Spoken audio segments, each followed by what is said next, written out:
back to the channel. Welcome back to another reaction video. We got the rise and fall of AJ Green. Check this out. To the NFL I'm gonna keep it a buck.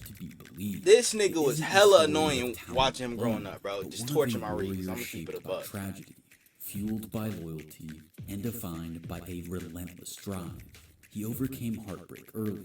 Before confirming his legend status on the NFL gridiron, he became the gold standard for jump ball artistry.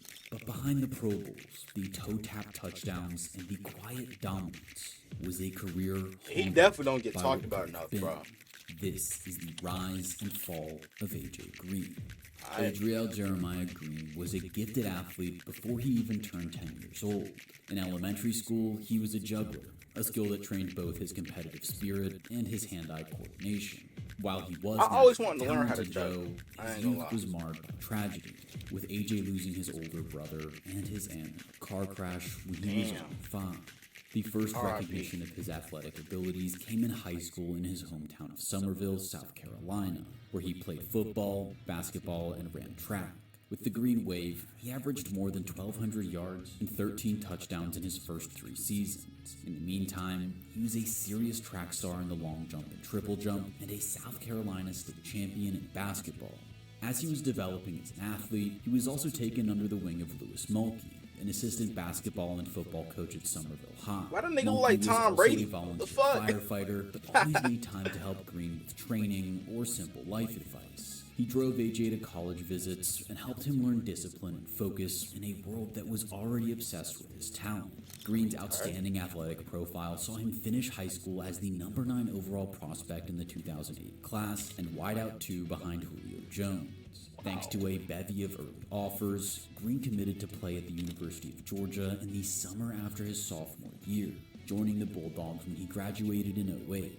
Unfortunately, in the summer of 2007, Louis Mulkey died responding to a fire in Charleston, along with 8 other firefighters, testing young AJ's mental toughness once again.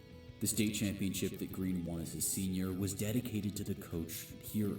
And although AJ had lost someone else close to him, he still carried Mulkey with him. He graduated high school with the 2nd most receiving yards in a high school career in American sports history at the time, all thanks to his incredible talent and the lessons he had gained from his mentor.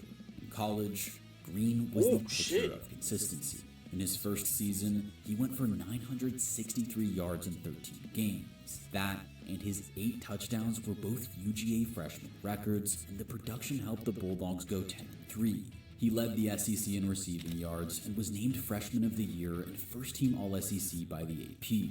His next 2 seasons were just as productive, despite being limited by injury in 2009 and a short suspension in 2010. As a junior, he peaked with an average of 94 yards and a touchdown per game, leading the SEC in scores despite being suspended for 4 games for selling a jersey to an agent. Today, AJ has go back?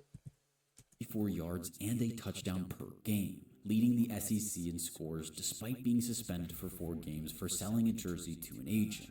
Today, nigga got suspended for selling a jersey? What? Are we serious? AJ has the 5th most career receptions in Bulldogs history, the 3rd most receiving yards, and the 3rd most touchdowns.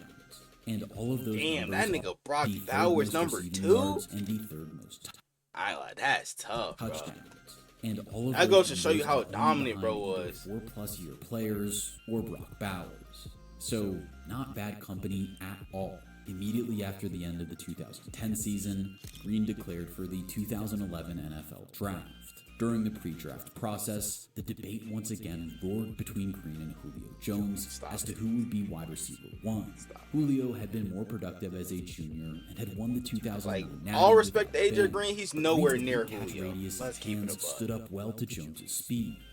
In the end, the after-the-catch skills that AJ showed off when making plays in the middle of the field and on jump balls set him apart. The Cincinnati Bengals selected him with the 4th overall pick in the 2011 draft.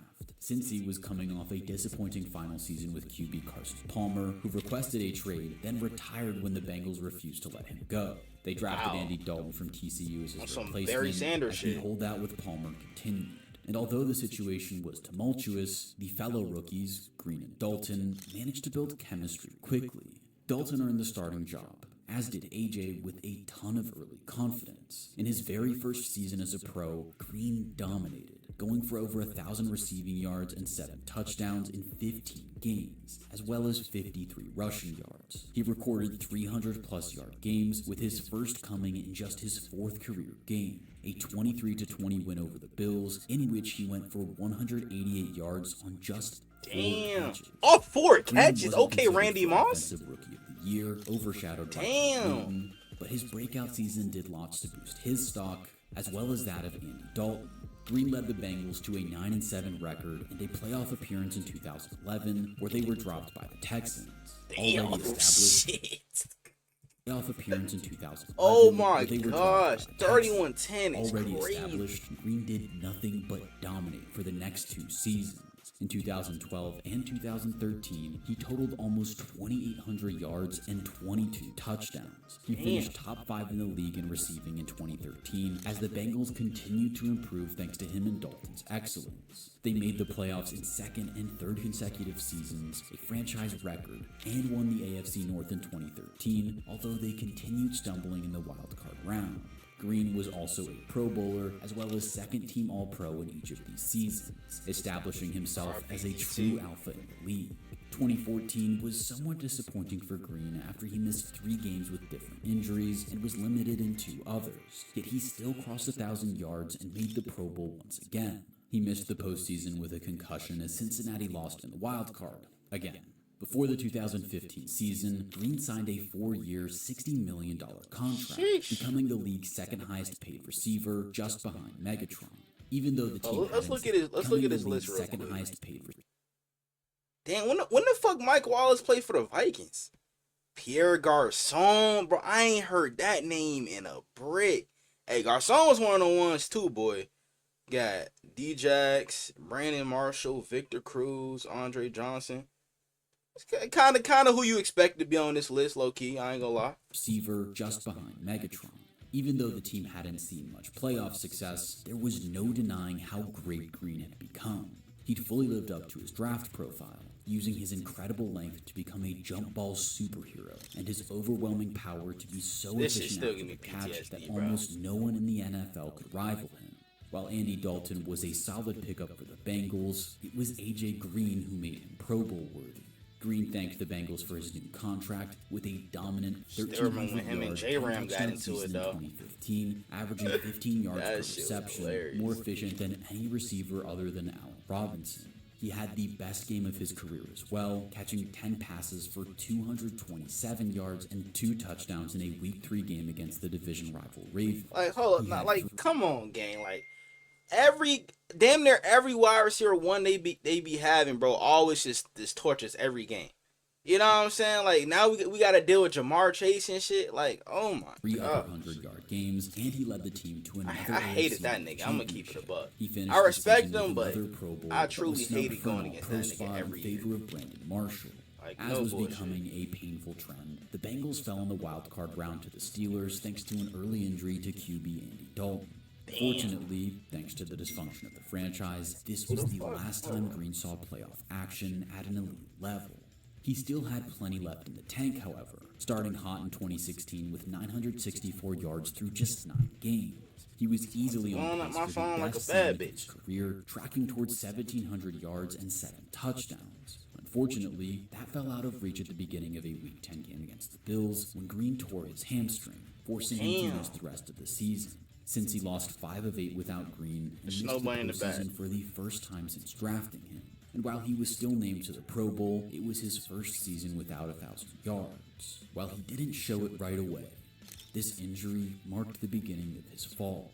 Green returned strong All it takes is 17. one. In the first 5 games of the season, he had 2 100-plus yard games and seemed to be returning to peak form. He finished the season with over 1,000 yards and 8 touchdowns, earning his 7th consecutive Pro Bowl nod. He led the Bengals in receiving for the 7th straight season, breaking the record that he had been tied with Chad Ochocinco and Chris Collinsworth. Yeah, for. I ain't gonna lie. The That's NFL crazy, bro. Damn. Nigga, bro, the Bengals really had 3 elite wide receiver ones, bro, in like 3 completely different eras, my nigga. That's Thought insane. another prime year was coming for Green in 2018, and they appeared to be right when he caught 3 passes for 3 touchdowns in the first half of a Week 2 game against the Ravens. However, the 34-23 win was also a breakout game for Tyler Boyd, who had been drafted in always 2016 turn to as a Superman second against option us. for Dalton. Green staved off Boyd early in the season, setting a Bengals franchise record with his 32nd career 100-yard game in early October. But in Week 8 against the Buccaneers, he injured his toe and missed 7 of the season's last 8 games. For the first time in his career, not only did Green miss the Pro Bowl, but someone other than him led the team in receiving yards. Once Green caught the injury bug, he never really shook it, especially as a receiver nearing the end of his athletic prime. During training camp for the 2019 season, Green tore ligaments in his ankle. And while the injury was only expected to keep him out for the first few weeks of the season, thanks to no surgery being needed, Green ended up missing the entire year. Without their number 1 receiver, the Bengals lost their first 11 straight games, finishing the year 2-14. As a result of this, and a miserable season from Dalton, Cincinnati was forced to consider new options at receiver and quarterback. While Green worked his way back, they drafted QB Joe Burrow from LSU, as well as wide receiver T. Higgins from Clemson. Even though Green was healthy for all of 2020, he didn't have the same chemistry with the new number 1 overall pick that he had with Dalton. And T. Higgins and Tyler Boyd both stepped up to replace him as Cincy's top receivers. When Burrow went down with an injury, Green saw a small resurgence, but still finished the year with just 523 yards and 2 scores, both career lows. After he played on the franchise tag in 2020 and was slowly phased out, Green looked for a new opportunity in free agency, settling with the Arizona Cardinals. With quarterback Kyler Murray, Green managed to... And this nigga the reason why he ruined their undefeated season, like, what was it, 2020, 2021?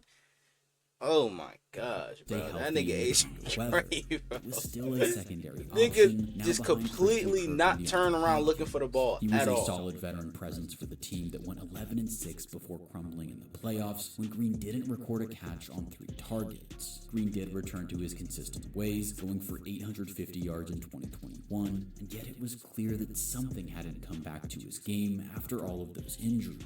AJ Green played his final NFL season in 2022 with the Cardinals. He caught 24 passes for 236 yards and 2 touchdowns and announced his retirement on social media shortly after the Super Bowl. He signed a 1-day contract with the Bengals to retire with the Orange and Black as their second all-time receiving yards and touchdowns leader, just behind Ocho Cinco.